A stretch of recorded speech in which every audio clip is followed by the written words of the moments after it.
21 de agosto de 1940.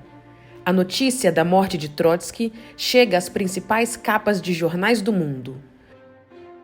Trotsky sofreu um atentado na Cidade do México. Atingido por um golpe de picareta no crânio, não resistiu e morreu no dia seguinte. A casa dele já havia sido metralhada meses antes.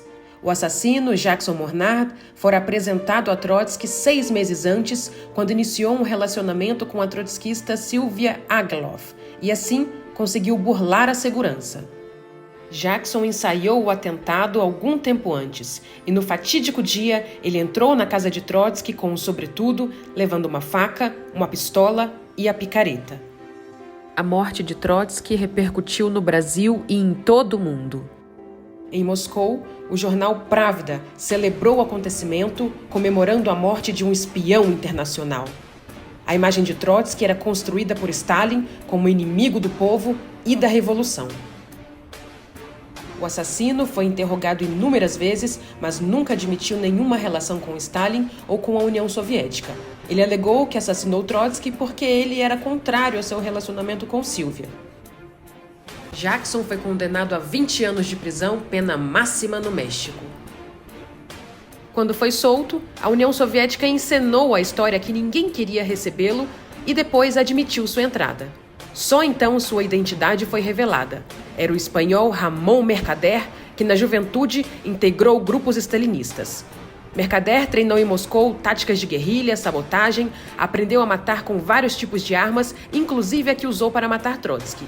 Stalin nunca admitiu ser o mandante, mas Mercader foi condecorado em Moscou e recebeu o título de Herói da União Soviética. Em agosto, completam-se 85 anos do brutal assassinato de Leon Trotsky. Fundador do Exército Vermelho, dirigiu ao lado de Lenin a Revolução de Outubro e travou uma batalha incessante contra a burocratização do Partido Bolchevique e os retrocessos das conquistas da Revolução de Outubro. A CST reivindica o seu legado e se soma à tarefa de difundir suas ideias para lutar por um mundo sem opressão e sem exploração.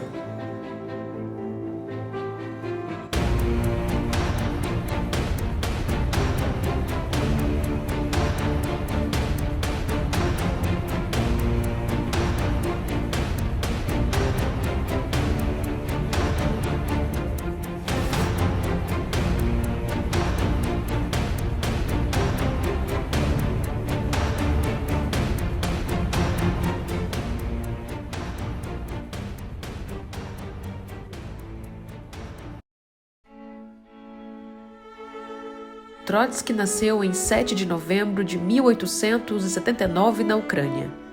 Filho de um fazendeiro de origem judaica que se tornou bastante próspero, recebeu o nome de Lev Davidovich Bronstein. Ele teve a oportunidade rara naquela época de estudar. Em 1888, aos 10 anos, foi enviado a Odessa para se formar. Ao fazer o exame admissional para a Escola Real São Paulo, ele não foi aprovado, mas posteriormente foi admitido devido à cota para judeus. Trotsky seguiu os estudos e aos 17 anos saiu de casa para se engajar na militância política. Aos 18 anos era líder da União de Operários no sul da Rússia. Em 1898 foi preso pela primeira vez e exilado na Sibéria. Na cadeia, devorou os escritos de Marx e Engels. Em 1902, Bronstein foge da prisão e obtém um passaporte falso, onde escreve o nome que o tornou conhecido. No exílio em Londres, conheceu Lenin. Os dois trabalharam juntos no jornal revolucionário Iskra. Em 1903, no segundo congresso do Partido Operário Social Democrata Russo, ocorre a cisão entre bolcheviques e mencheviques. Nesse período, Trotsky se afasta de Lenin por acreditar que a cisão do partido era um erro. Em 1904, Trotsky rompe com os mencheviques.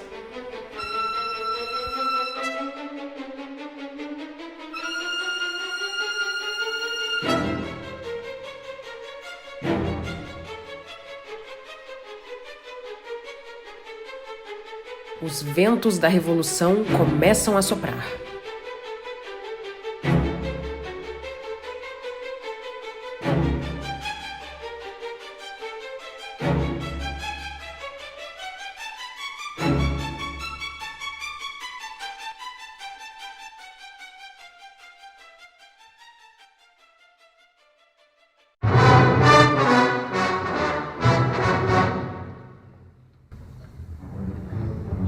Trotsky, então, regressa à Rússia em 1905 e, com apenas 26 anos, sente tremer o chão sob seus pés. É eleito o presidente do Soviet de Petrogrado e ganha grande prestígio entre os operários. Os soviets eram organismos de democracia direta que superavam os limites da organização sindical. Cada delegado era eleito democraticamente em seu local de trabalho e representava o mandato da base. Os soviets convocaram a greve geral e enviaram organizações a toda a Rússia. Até o momento de sua dissolução pela força, foi reconhecido pelo czarismo como interlocutor da classe trabalhadora. Os soviets declararam a liberdade de imprensa, organizaram patrulhas para garantir a segurança dos cidadãos e administravam os correios, telégrafos e ferrovias. Tentaram instaurar a jornada de 8 horas e fizeram valer a ordem democrática nas cidades.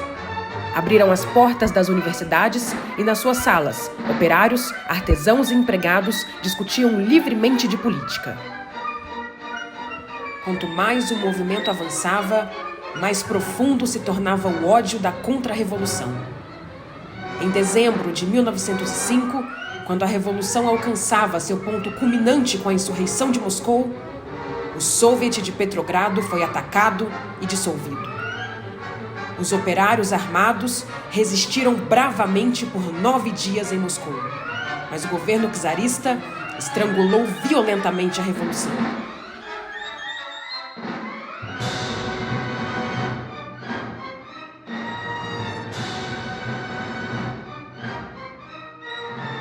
Durante 50 dias, o poder operário nascente e o poder dos czares disputaram o controle da sociedade. Mas essa situação de duplo poder não se manteria por muito tempo. Um devia varrer o outro. O czarismo estava melhor preparado e fez triunfar a reação sobre a primeira Revolução Russa. Os soviets, porém, permaneceram no inconsciente da classe operária russa.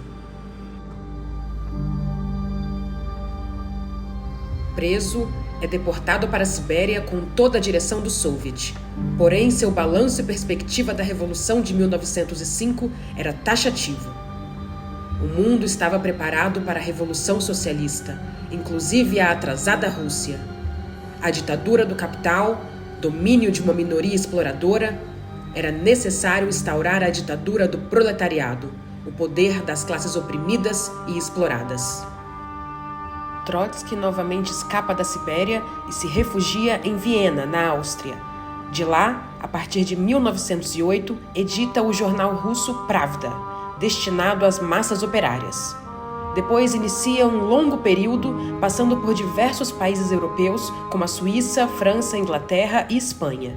Trotsky era constantemente perseguido e expulso devido à sua atividade revolucionária. Trabalhou em jornais revolucionários e também jornais não ligados ao partido. Mesmo os artigos veiculados pela imprensa burguesa eram publicados com o consentimento do Comitê Central dos Bolcheviques, no qual Lenin tinha maioria.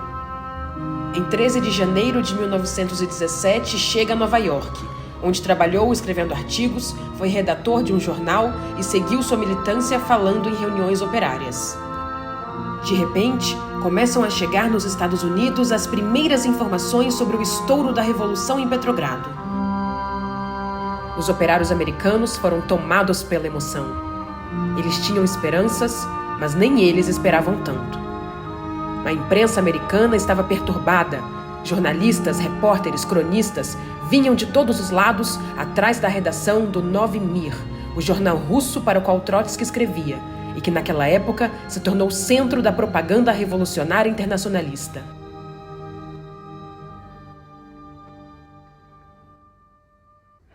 Trotsky então parte para a Rússia. No caminho, foi preso no Canadá e acusado de ser agente do governo alemão e financiado por eles. Lev Sedov, já naquela época, demonstrava ter aprendido sua lição sobre a democracia burguesa.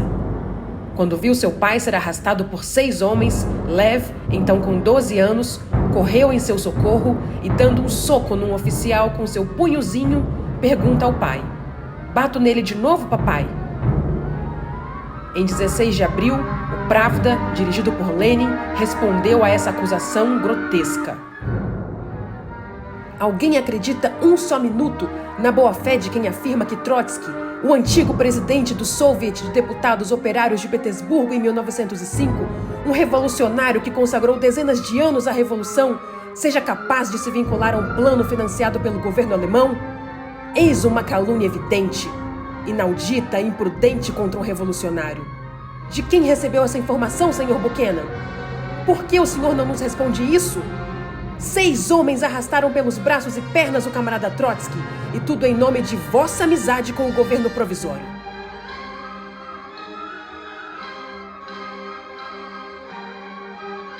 A Primeira Guerra Mundial golpeava a Rússia e a classe operária já não suportava a fome e as mortes.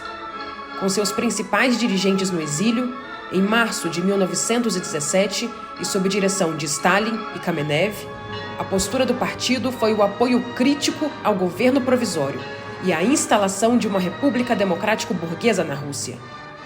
Não falavam como revolucionários que se dispõem a enfrentar a luta pela conquista do poder, mas como ala esquerda da democracia burguesa. Mas essa política não era compartilhada por Lenin, que estava no exílio, nem pela base do partido, que estava constrangida. No fim de março de 1917, um mês depois da queda do czar, Lenin parte de trem da Suíça, atravessando a Alemanha junto a outros 30 exilados. Os reformistas de 1905 não haviam mudado e nos chamavam de seita. O jornal do partido chegava de contrabando do estrangeiro com muito sacrifício. Os revolucionários se multiplicavam de centenas rapidamente para milhares. Lenin queria expandir as discussões socialistas a todos os operários. O militante revolucionário deve ser capaz de aproveitar o menor detalhe para expor perante todos suas convicções socialistas. O que é, por exemplo, qualquer greve, senão uma pequena crise da sociedade capitalista? Em cada greve se esconde a semente da revolução. Devemos empreender um intenso trabalho de educação política da classe operária, do desenvolvimento de sua consciência política. Só a luta educa as classes exploradas. Só a luta lhe revela a magnitude de sua força, amplia seus horizontes, eleva sua capacidade, aclara sua inteligência e forja a sua vontade. Lenin regressa a Petrogrado em abril de 1917. Desde sua chegada, trava uma luta interna no partido, apoiando-se na base operária contra a ala de Stalin e Kamenev. Apresenta então suas teses de abril. Trotsky retorna dos Estados Unidos e logo se une a Lenin. Juntos, enfrentam o governo e defendem uma segunda revolução que dê todo o poder aos soviets. A partir daí, consolidam sua fusão política, tornando-se dirigentes centrais da Revolução de Outubro. Em agosto, Trotsky entra no Partido Bolchevique e assume papel decisivo no Soviet de Petrogrado. Lenin então diz: depois que entrou no partido, não há melhor bolchevique que ele. 4 meses após a Revolução de Fevereiro, as condições pioram e os trabalhadores se radicalizam. O governo reprime, prende dirigentes e acusa os bolcheviques de complô. Lenin vai à clandestinidade e Trotsky é preso. Kerensky assume e nomeia Kornilov, que em agosto tenta um golpe militar. Pressionado pelas massas, o governo devolve de forma limitada a legalidade aos bolcheviques e distribui 40 mil fuzis aos operários. Da prisão, Trotsky orienta: apoiemos o fuzil sobre o ombro de Kerensky e disparemos contra Kornilov. Depois ajustaremos as contas com Kerensky. O golpe fracassa e os bolcheviques ganham força. Em setembro, Trotsky é libertado e eleito novamente presidente do Soviet de Petrogrado. Em outubro, se reúne o Comitê Central do Partido Bolchevique e aprovam a insurreição armada para derrubar o governo capitalista. Por 10 votos a favor contra 2 de Zinoviev e Kamenev. No período-chave de setembro a outubro, Lenin passou a maior parte do tempo na clandestinidade e a preparação política e organizativa da insurreição recaiu sobre Trotsky. No início de outubro, os alemães se apoderaram do Golfo da Finlândia, ficando às portas de Petrogrado. Kerensky decide evacuar a cidade e entregá-la sem lutar. Nós, os bolcheviques, declaramos que não temos nada em comum com este governo traidor do povo. Coloquemos em guarda os operários, soldados e camponeses de toda a Rússia. Petrogrado está em perigo, a revolução está em perigo, o povo está em perigo. E dirigindo-nos ao povo, lhe dizemos: todo o poder aos soviets! Os bolcheviques impulsionaram a criação do Comitê Revolucionário dos Soviets. Sob presidência de Trotsky, nesse momento não se movia uma arma sem a permissão do comitê. Trotsky ia de fábrica em fábrica, da de Putilov ao Báltico, do bairro de Viborg aos quartéis. Cada soldado e cada operário de Petrogrado o conhecia pessoalmente. Sua influência, tanto entre as massas como no Comitê Militar Revolucionário, era esmagadora.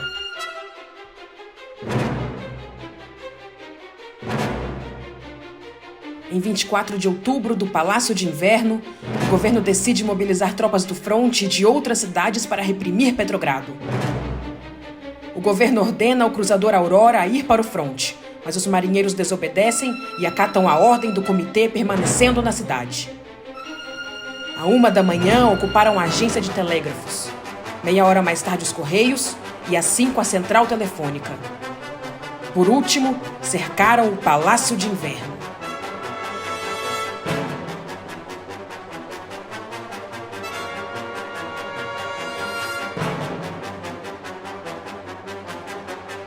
Poucas horas depois, Lenin anuncia o triunfo da Revolução Operária e Camponesa. Em 4 dias, o poder soviético decretou a paz, confiscou a terra dos latifundiários e as distribuiu entre os camponeses e reconheceu o direito das nações oprimidas.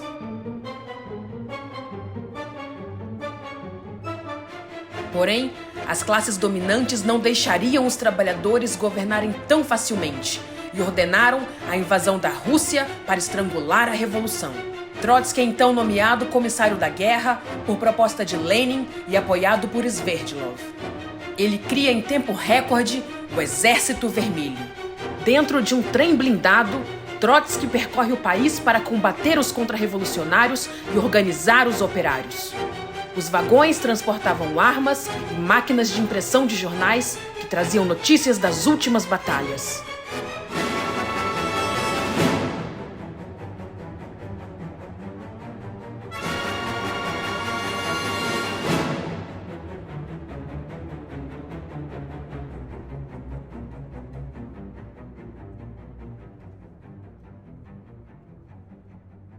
A Revolução de Outubro finalmente triunfa.